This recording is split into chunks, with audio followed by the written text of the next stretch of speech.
Geza ono taqualifying akubeera minister. Taqualifying akubeera passport zona mwazifunye mwazirabye. Eya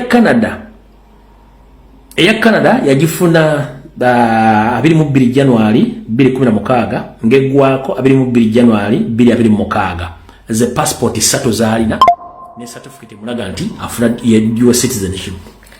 Teri mu nsi na muntu alina dual citizenship za mirundi esatu teziriyo. Constitution ya Uganda ekugamba nti omuntu yenna osobola okubeera n'obutuuze bwa mirundi ebiri wabula tokkirizibwa kwesima mu kifo kyonna kya buvunaanyizibwa mu ggwanga. Kati oddira otya omusajja alina obutuuze bw'ensi esatu n'omu obwa minisita? Kiki ekirabagawo okuwa omusajja obwa minisita mu mpuliriza bulungi nga bulijjo gasookera wano? Oluvannyuma lwa enteekateeka yaabwe okusala eggwanga lya Congo okufunayo ekitundu gye bayinza okuddukira singa mba banaabidde mu ngalo, era ne ssente zayita mu setteeserezo genda okukola enguudo mu ggwanga lya Congo, baali bagenda kuzimba nsi yaabwe. Wabula Congo olw'okuba naabira mu ngalo, bano abasajja balina ttiimu z'abatujju abakolera emirimu egyo, okuli abaana baffe bannakabala battibwayo saako n'abayeekera ba M23. Bo bennyini bebeegaana ne munne Piraato. Abantu bano batuula mu nsi ki?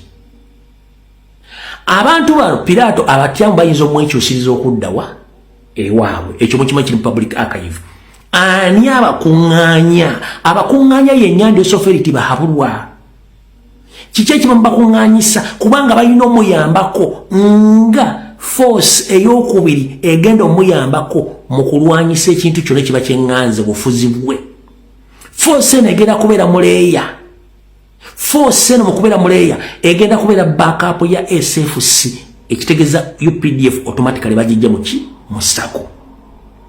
Gasookera wano ekireesezza Muganga Lawrence okubeera mu yafeesi eyo kwe kuddira buli muyeekera wa M23 omuyeekera omunyarwanda okufuna endagamuntu n'okufuna passport ya Uganda n'okufuna obutuuze bwa Uganda. Tewali kirala, is to settle the M23 rebels in Uganda. Ye first assignment gyalina. Kitegeeza nti abayeekera bonna ba M23 kati bagenda kufuuka bannansi ba Uganda nga backup force ya Museveni mu public, era bagenda kubeera mu public nga batambula. Kubanga eri babagobye Congo ekyo mu kirindi.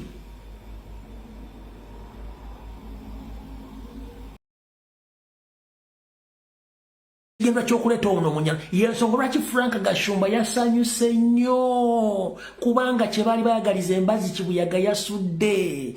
Omugenzi Nyikirima yali yagamba teri munyarwanda kudda mufuna passport na ndagamuntu.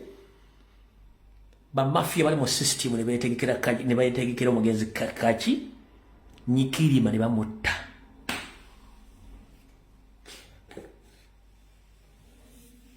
Checha tisa Nyikirima kubolokinga munyarwanda funa passport.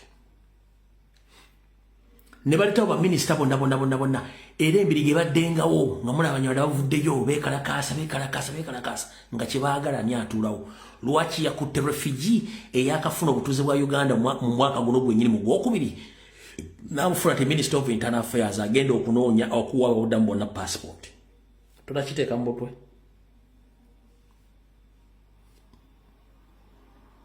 Lwaki bagenda kikola kino kyekyama? Now if someone from Rwanda gets Ugandan citizenship, like receiving a national ID and a passport, he or she is eligible to purchase land and property in Uganda, which money is coming from our national budget every year, and the money is given to all refugees to purchase properties and land in Uganda. That means if you're still sleeping, the country is gone. Kachikude mulwaffe batta Nyikirima nga bwe mbikugambira. Minisita bona abadde nga bataddewo resistance bagashoma ne bajja ne beekalakaasa. ono yalese Omunyarwanda eyafunye obutuuze mu mwezi ogwokubiri guno omwaka n'amufuula Minister of Internal Affairs. Kino kimusobozese okuddira Abanyarwanda bonna n'abayikira ba M23 okujja okusetulinga mu Uganda nga balina passport n'endagamuntu. Ompulya bulungi nnyo byagenda obbawa kubanga ne refugee. Ekyo bwe kimala okutwala eggwanga mu nsi ezisinga obungi si kyangu, naye mu Uganda kyangu olw'ensonga nti eyafutubadde ku ggwanga naye refugee Munyarwanda Museveni.